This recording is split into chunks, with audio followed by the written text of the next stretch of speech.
It's Friday, Feedback Friday, the feedbackiest day of the week. It's Feedback Friday. And I was really tired before I recorded this Feedback Friday. So I went through a drive-through and did something I don't normally do. I got a Pepsi and I drank it. So I might be kind of wired, right? I look at Cthulhu's looking at me like, right now, don't you? Don't you? Like, don't you wish your girlfriend was Cthulhu? No. Okay. You see, I'm already crazy. Hi, Cthulhu. Hi. Hi, everybody. Thanks for your comments this week. Thank you. Cthulhu. Cthulhu will swallow your love. That came out totally the wrong way. All right. It's going to be a party, this video. I'm going to deal exclusively with the toxic masculinity comments because there were hundreds of them. And overwhelmingly quality. So getting my arms around it isn't completely possible. I'm going to do a sample, but there were a lot of personal stories. And I started like every comment I read. And every freaking comment was worthy of reading in some way or another. Great problem to have, right? Obviously that video touched a nerve in more ways than one. Especially anything cutting through with the Johnny Depp Amber Heard trial. That sort of dominated social media and all that stuff for now. So thank you everybody who participated, and commented and was thoughtful in comments and so on and so forth. Again, these are good problems to have. There were so many comments I wish I could read. I went sort of with general idea categories this time, just because there's only so much time, right? So if you like this dialogue, if you like this ongoing dialogue, help support this channel, become a monthly patron, patreon.com/Leanna K. Or if you want to buy a one-time Leanna Care session for someone who can use it but can't afford it, coffee.com/Leanna K. I have not checked the coffee totals this week. It's been a very busy week. And the majority of my Leanna Care's clients are men. And, I've said that a lot of this stuff comes from them, and I'm deeply grateful for them trusting me with this stuff. One person just booked a session because they wanted to talk about these particular issues, and it was a really good conversation with a lot of cats like photobombing the camera. And it's interesting because a lot of the things we talked about in that conversation came up in the comments as well. One of the comments I said that I selected just because it made me laugh when I read it was, I was actually really worried when I started this video. 3 minutes in, I was like, I have been saying this shit for 2 decades. That made me laugh. One of the things I learned this week was that the origins of a lot of men's issues in the Great War period, the World War I, the World War II period, is apparently stuff that's talked about in men's issues circles as well. I had no idea about this. This is just, I came to that based on, being a student of history. And when you take actual, history of formation of gender, you clearly see the change in gender roles and the fluctuation of gender roles with the Great Wars and going forward. I mean, first wave feminism was interrupted by World War I. Second wave feminism was basically a reaction to, the Great War period ending, soldiers coming home from World War II, women who had been put into the workplace during the war period were now told to go back home. You're happier there anyway. And, that directly linked through to, Betty Friedan writing The Feminine Mystique, which was sort of the book that is generally agreed upon that sparked off second wave feminism And that's really the last time feminism had any cohesion to speak of. Um, and that's why I found the whole toxic masculinity discussion interesting in the first place, because it's a good reminder for me that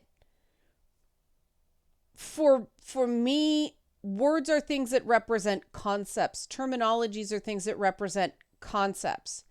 And as long as I know what the other person is saying by the word, I don't quibble about the terminology. I don't care that much. As long as I understand what they're saying, as long as meaning is being translated in an accurate way, all good.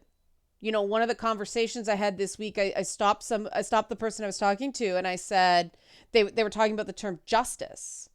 And I said, by justice, do you mean the overarching concept of justice, or do you mean the legal system, social justice? What justice are you talking about here? And in that case, he actually said, thank you for letting me clarify. But he was actually meaning the overarching concept of justice. And the fact that we have to clarify things that way just shows how Tower of Babel or Tower of Babel, however you pronounce it, trying to discuss anything has become. And I'm equal parts fascinated and horrified by that element of the discourse, because we have so many of these things that are clearly very important to people, and nobody's using, different groups use the terms in different ways. And I got some interesting definitions of toxic masculinity. They weren't disagreeing with me. I just found this interesting, and this is part of the problem with a term like this is, what does it mean? I don't know. You get a definition, and you get a definition. And I picked this particular comment because the first word made me laugh, okay? They start off, mansplaining, exclamation mark. I laughed. Toxic masculinity was coined in the 1980s by a men's help group to describe the effects of society's pressure on men, not by men. It is the gap between your aspirations and how far you didn't get there. You feel sad and anxious that you didn't get that career going, so you think that women don't find you attractive and that people regard you as a loser. The term got stolen in 2014 to mean what men do instead of what is done to them. And that was what I understood it to be. Now, okay, for the record, that was not mansplaining, because I solicited the comments by having comments open, for one. It is also, there was no way that this person, I know it was a joke, but I just want to be clear so that nobody takes me the wrong way. It is not, and this is, mansplaining to me is not, and I try not to use the term just because it's so overused, and again, amorphous meaning, but it's not any explanation from men. It's something that the person should know the person already knows. Not the same thing, but it doesn't matter. I just thought it was funny. I just want to be clear. I don't consider that mansplaining. Yes, so many terms have changed definitions. And that is exhausting and frustrating, especially when you've been doing this as long as I have.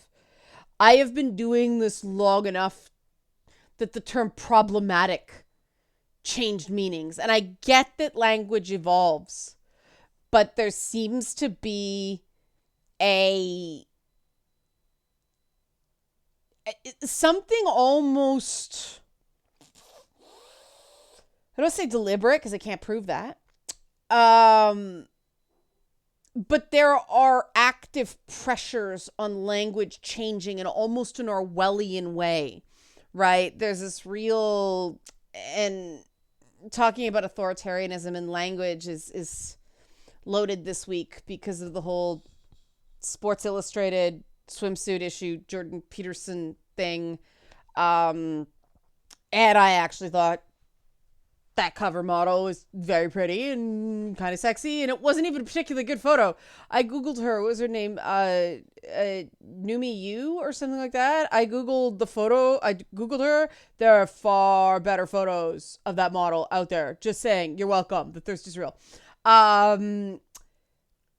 The another definition of toxic masculinity that I was given was the way I'm used to seeing this as a toxic masculinity is a label I use to talk about the hyper machist. I don't know what that word means. Apologies. Model our society pushes on our head. It's not a word I would use to talk about how a single gender is behaving. It's more a word I use to highlight how people of all kinds assume males should be powerful, assertive, brave, sleek, clever, whatever. But I get your point. It does sound like the word masculinity is a problem. Maybe the word shouldn't be toxic, but poisoned, as in our society poisoned masculinity to adopt toxic behaviors. And of course, by all means, we could come up with something more general that means our society poisoned masculinity and femininity to adopt toxic behaviors. If we also consider all the labels the same reasoning brings to girls: pink, cute, service, flower, submissive, emotions, bunnies. As you may notice, most labels don't even look like bad things, but remember that every time something is assigned to a role, the other one is being deprived of it. Ding, ding. Let me read again. Every time something is assigned to a role, the other one is being deprived of it. Maybe the problem is just with labels. Couldn't we just call it poisonous labeling? And that's pretty much where I landed with it too. And this is why I object to any gender theory that pulls the, women are kind and men are strong shit. It's benevolent sexism. That's really what it is. That's really what all this stuff is, right? It's just sexist gendered thinking.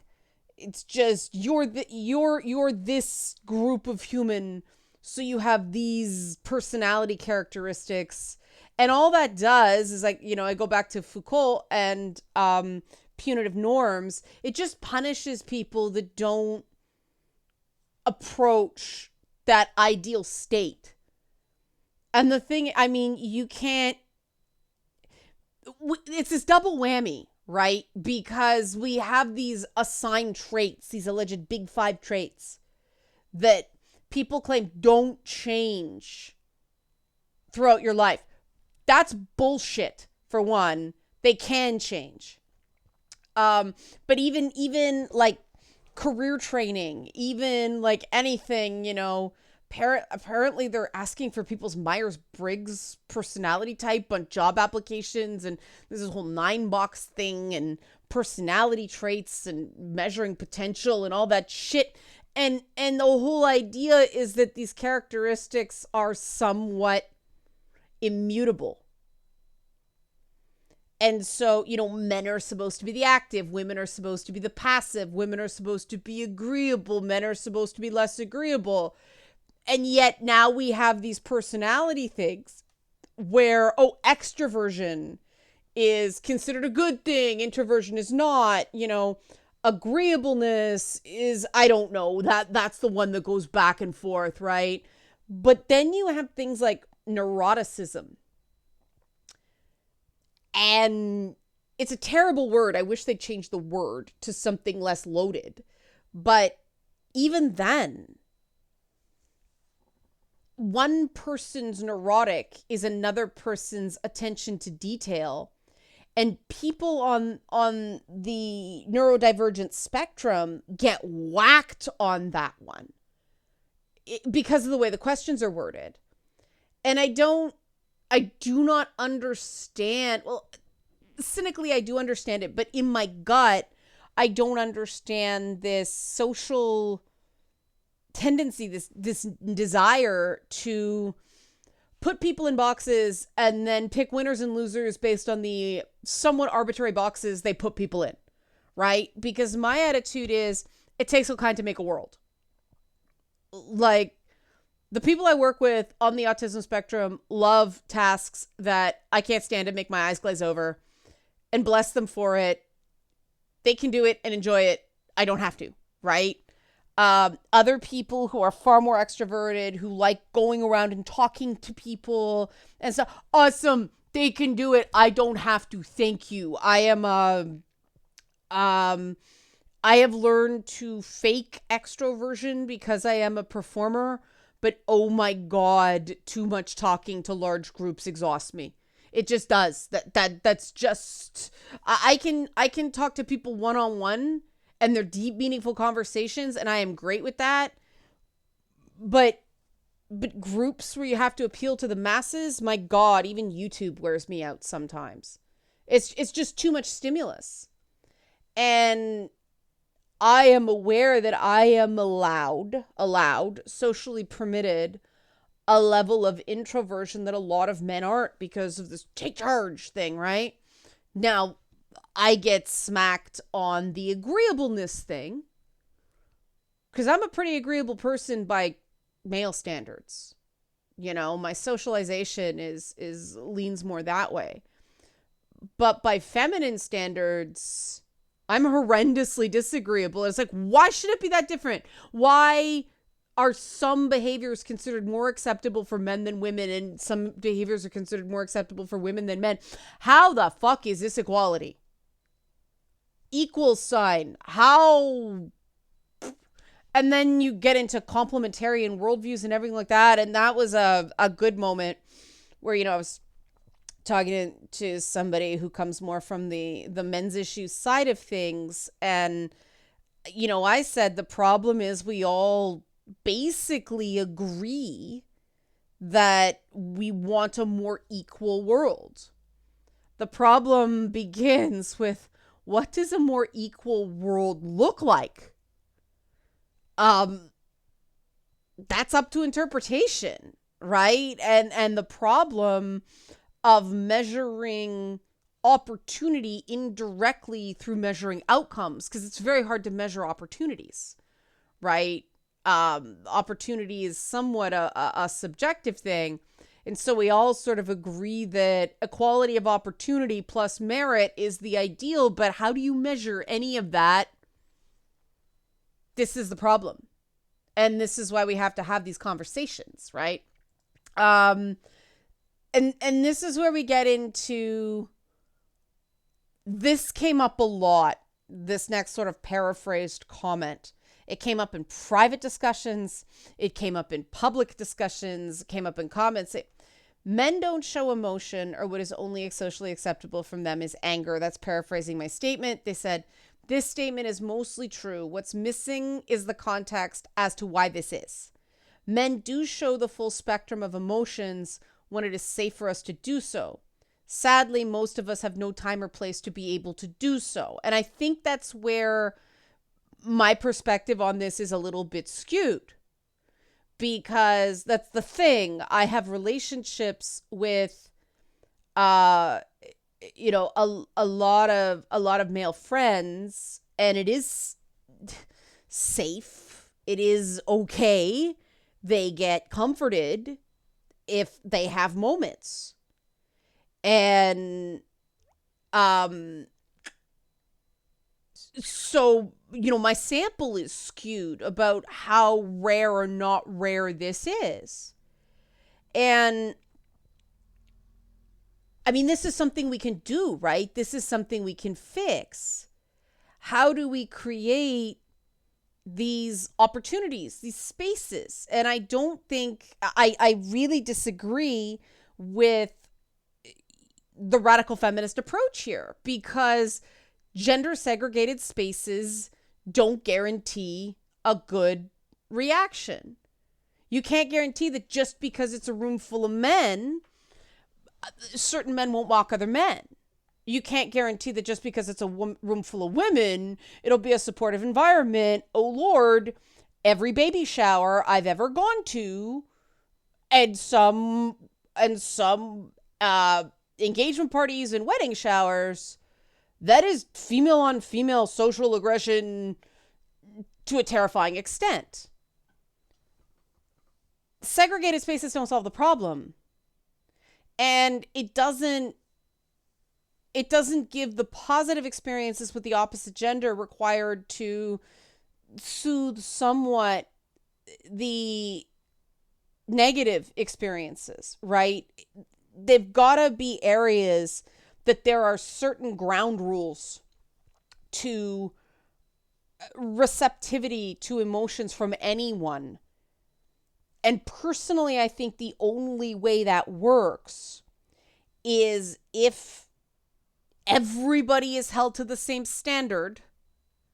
And in order for everybody to be held to the same standard, you need, people who are facilitating or moderating that have the wisdom to not judge, say, male anger differently than female anger, or male sadness different from female sadness. You actually need people facilitating who are egalitarian enough to not weight things. And then you need enforcement and agreement that, you don't shame anybody, but you do check them when they start getting judgy at the wrong times. And eventually communities kind of, if they remain small enough, self-police in that regard. And that's what I'd like to see. Build groups that let people just be people and have friendly disagreement, not just respectful disagreement, but also when someone is being, authentically emotional, no matter what your philosophical or ideas driven or opinion driven disagreements you have with that person, their humanity is validated. I believe really strongly in that. Because another thing that came up and why, all female spaces, all male spaces don't work is that, there's this idea of a pick-me girl. And I get called a pick-me girl all the time. And it drives me crazy because these so-called feminists saying, hey, remember that it's not just women who can get pregnant. They're erasing my gender non-conforming status. They're basically not giving me dignity as, I guess, I don't know what you'd call it, gender fluid, I guess, but not really. I kind of sit in the space between, non-binary person, whatever. No, I'm not a gender non-conforming person. I'm a pick-me girl because I understand where guys are coming from. That in itself is just non-binary erasure, that whole term, right? And I'll get people screaming at me about that, but the guys who use toxic masculinity as a cudgel against other guys are operating on the exact same frequency, right? They're like, oh, I'm not like those other guys. I'm one of the good guys. Why don't we call them pick me guys? Why aren't they pick me guys? Why is even these so-called feminist tropes of pick me girl based on male approval? It's that double standard again, right? That, a pick-me girl is bad, but a guy who pulls the I don't like those other guys, hey, ladies, pick me, that's considered desirable. It's all bullshit, right? When you actually break it down and do a comparative analysis, it's all bullshit. And it's all people just trying to be the ones that do the picking. It's all about consolidation of power, right? I'm not about that. And I think you guys aren't about that, guys being a gender neutral term. And again, I think this is a really good beginning of a conversation. So I'm going to leave it there for now, because if I start in on anything else, it's going to crack open and this is going to be a 45-minute video. So what other topics do you want to see discussed? I still have some Manly Mondays, but I'm going to open it again. Leave comments, please, on what you'd like to see going forward with Manly Mondays. Help support this channel. Become a monthly patron, patreon.com/Leanna K, or buy a one-time Leanna Care session for someone who can use it but can't afford it. Coffee.com/Leanna K. Coffee.com/Leanna K. Thanks for watching and have a great weekend.